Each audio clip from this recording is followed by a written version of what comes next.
Oh, hello. I know that we haven't known each other for a very long time, but I think I'm ready to talk to you about what positions I like in bed.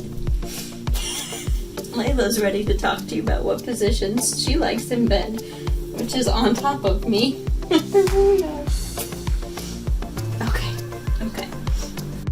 Hey guys, it's Jenny, the Prevention PT. So I know that was a little silly. That was my attempt at humor for you.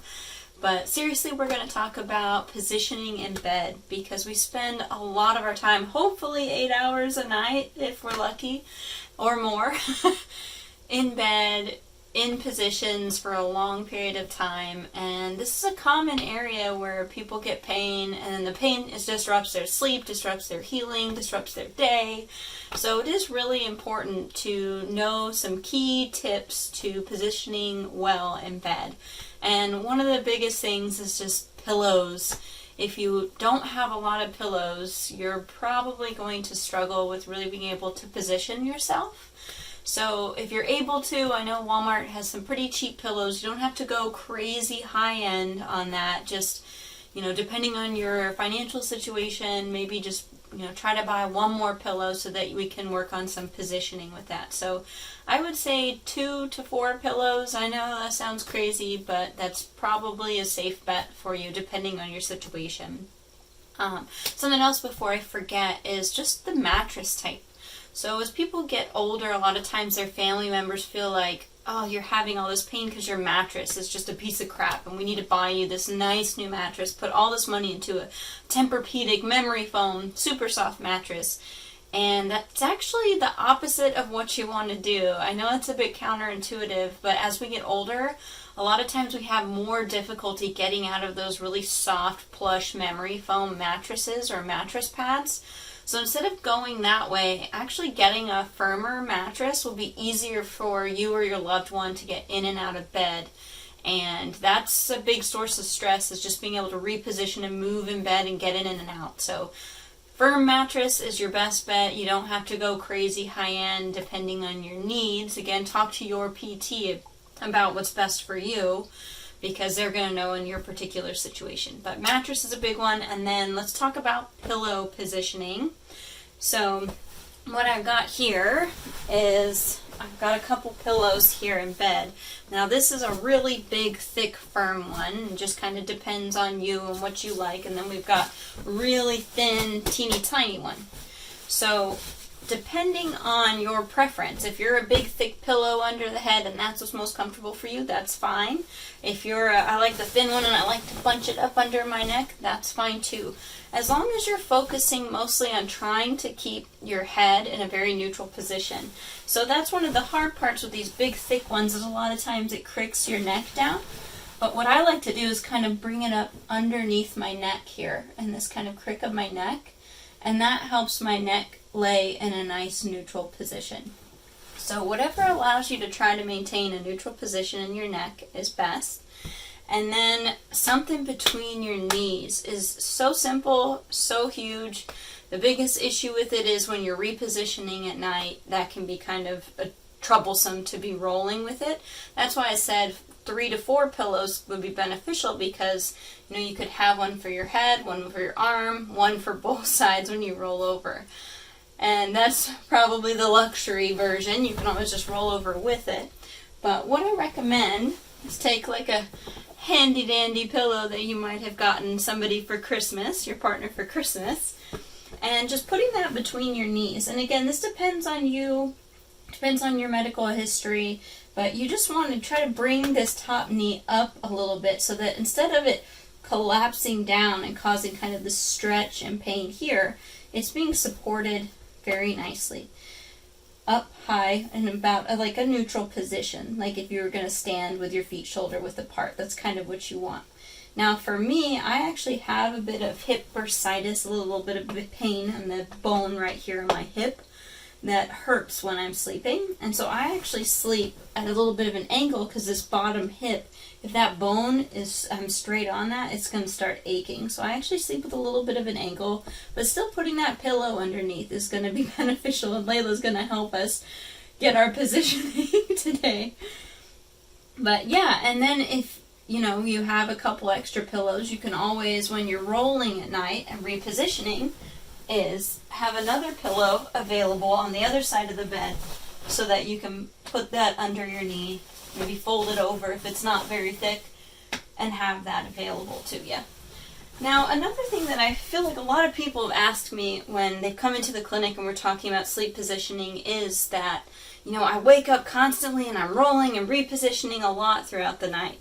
And that's actually not abnormal. Now, your definition of a lot can vary, but waking up a few times throughout the night to reposition, I mean, honestly, most people do that, so that's okay.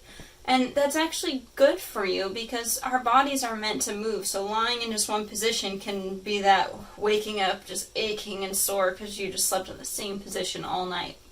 So actually having some options so you can switch sides or lay on your back, lay on your side, can be much better for your pain or, you know, soreness or achiness in the morning.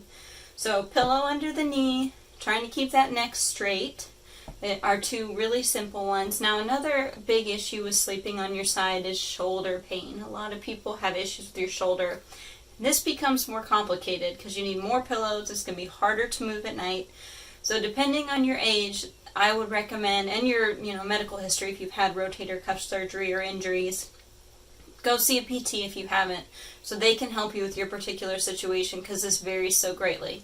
But in the general gist of it is, if you can and you're able to get up and down, is putting a pillow underneath your hip. So this is in kind of the crook above your hip bone, but underneath kind of the breast area, and laying like this, you're going to actually take some of the pressure off of your shoulder. Now, this could cause some issues in your low back, so again, try it out. If it's uncomfortable, just pull the pillow out and don't do it again. Go see your PT, have them help you find a position that works for your body and your posture. But this in general is kind of where I tell people to start, and you can even kind of boost up your neck a little bit. If you feel like your neck's a little too low, grab another pillow and pull yourself up a little bit. So that's a good, modification if you have some shoulder pain. Still having that pillow underneath the knees, even if you've got it propped up, you're going to have a little pillow fortress, but that's okay. If you sleep well, sleep is so important for healing and reducing pain, so it's worth it. Worth the pillow fortress to not have pain when you sleep. So those are big ones, and then the last position I want to talk about today is on your back. So if you're going to sleep on your back, or you're somebody who prefers that, and we want to talk about stomach too, so two more things. If you're laying on your back, again, you don't want a pillow that's going to bring your head up really high. So even this one's a little thick, but it is propping me up a little bit, and it's comfortable, and just kind of bringing my shoulders up, so it's more of a gradual decline versus having it right here and having my head tucked. So having your shoulders up on it a little bit and trying to keep that neutral spine. And then the big one that I feel like a lot of people benefit from if you lay on your back is a pillow under your knees.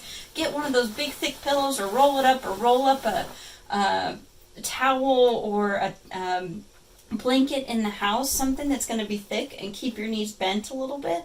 This is going to help with your low back when you're sleeping in that flat position on your back. Your back likes to have a little bit of support for your legs.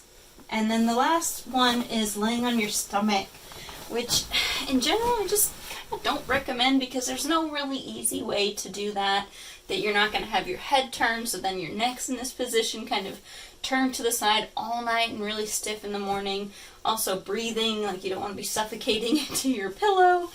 And it's just kind of a hard position overall. But what I recommend if you are a stomach sleeper is a pillow under your hips to get a little bit of an angle in your hips, and then even trying to kind of bring yourself up with that pillow so that you're trying to maintain that straight spine. You're trying to maintain a more straight positioning. So if your back is really angled or your butt's up in the air, that's not going to benefit you. You want to kind of get it right under your stomach and hips, and then get this up under your chest so you can sleep in more of a straight posture in your body. It's kind of like a standing posture, but laying down on your stomach. But really, I would say if you can, just modify it and sleep on your side, modify it and sleep on your side and your back periodically. Or like I said, I kind of just angle my hips so that my hip bone isn't where I'm putting my pressure, but I'm actually putting it all throughout the bottom leg, and that helps with hip issues if that's why you want to sleep on your stomach. So those are kind of the basics where I would start somebody with positioning, but pillows, pillows, pillows, lots and lots of pillows. Have a pillow party in your house. And if your cat is one of those that likes to lay on you at night and you don't move for long periods, move the cat and reposition yourself, because they're going to be happier if you're happy. If you have any questions or any video ideas that you'd like to see in the future, please comment below, and I'd love to do that for you. And then, like and subscribe so you can see more of my videos in the future. I appreciate it, and we'll see you next time.